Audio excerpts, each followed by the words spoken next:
래치팅 현상은 구조물에 비대칭 응력 제어 하중이 적용되는 경우 사이클마다 변형률이 점진적으로 누적되어 증가하는 현상을 래치팅 현상이라 합니다.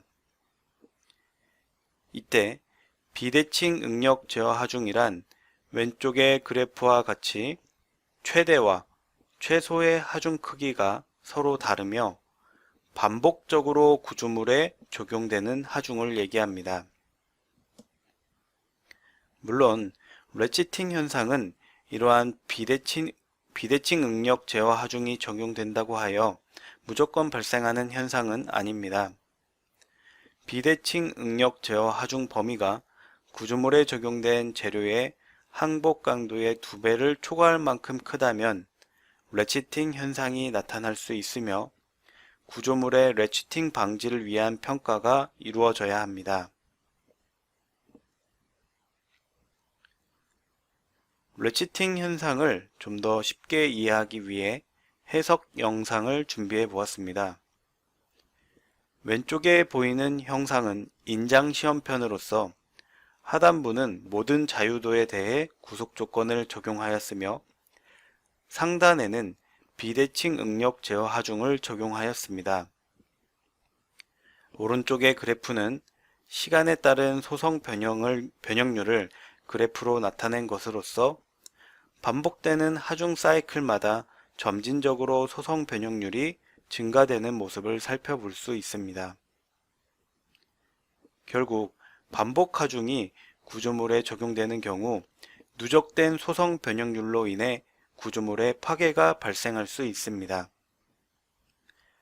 따라서 이러한 래치팅 현상 방지를 위해 구조물에 대한 래치팅 평가가 이루어져야 합니다.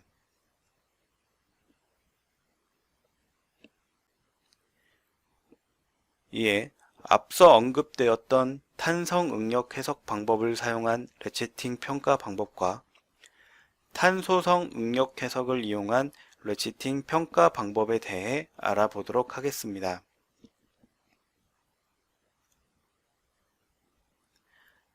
먼저 탄성 응력 해석 방법을 통한 래치팅 평가 방법에 대한 내용으로서 크게 3개의 스텝으로 나누어집니다. 첫 번째 스텝에서는 구조물의 형상과 유한요소 모델을 생성하고 적절한 하중 조건 및 테이블 5.1에서 언급하고 있는 로드 케이스를 적용합니다. 이때 재료 물성은 탄성 재료 모델을 사용하여 해석을 수행하게 됩니다. 해석이 완료되면 각 구성 요소에 대한 1차 플러스 2차 등가 응력 범위인 델타 SNK를 산출합니다. 두 번째 스텝에서는 앞서 산출된 1차 플러스 2차 등가 응력 범위의 최대 허용 한계값, 다시 말해 래치팅 방지 여부를 평가할 수 있는 SPS를 산출하게 됩니다. 이때 운전 사이클 중 최소 온도에서 재료의 허용 응력 값의 3배 또는 재료 항복 강도 값의 2배에 해당되는 값 중 가장 큰 값을 최대 허용 한계 값으로 산출하게 됩니다. 마지막 세 번째 단계에서는 첫 번째 스텝에서 산출된 등가 응력 범위가 스텝 2에서 산출된 최대 허용 한계값 범위 내에 존재하는지 확인하여 래치팅 방지를 만족하는지 평가하게 됩니다. 그러면 본격적으로 래치팅 평가를 위해 3단계 중 첫 번째 단계인 각 구성 요소에 대한 1차 플러스 2차 등가 응력 범위인 델타 SNK를 산출해 보도록 하겠습니다. 먼저 등가 응력 범위 산출을 위한 구성 요소에 대해 패스를 앞에 보이는 그림과 같이 선정하였습니다. 왼쪽 그림은 베이스 메탈 영역인 노즐 어태치먼트와 헤드너클, 쉘 영역에서 각각 응력이 가장 높이 나타난 위치에 대해 패스를 왼쪽 그림과 같이 선정하였으며 각 부품의 용접 위치에 대해서는 오른쪽 그림과 같이 패스를 A, B, C 순으로 선정하였습니다. 두 번째 단계에서는 앞서 계산된 등가 응력 범위를 평가하기 위한 최대 허용 한계값 SPS를 산출해 보도록 하겠습니다.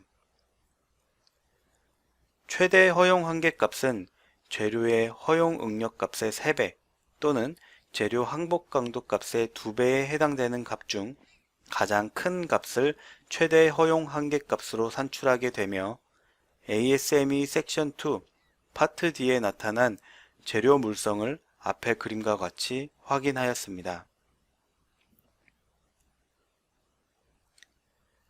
앞에 보이는 표는 앞서 확인한 재료의 허용 응력과 항복 강도를 정리한 표로서 SA105 재질의 경우 허용 응력의 3배 값이 최대 허용 한계값으로 산출되었습니다.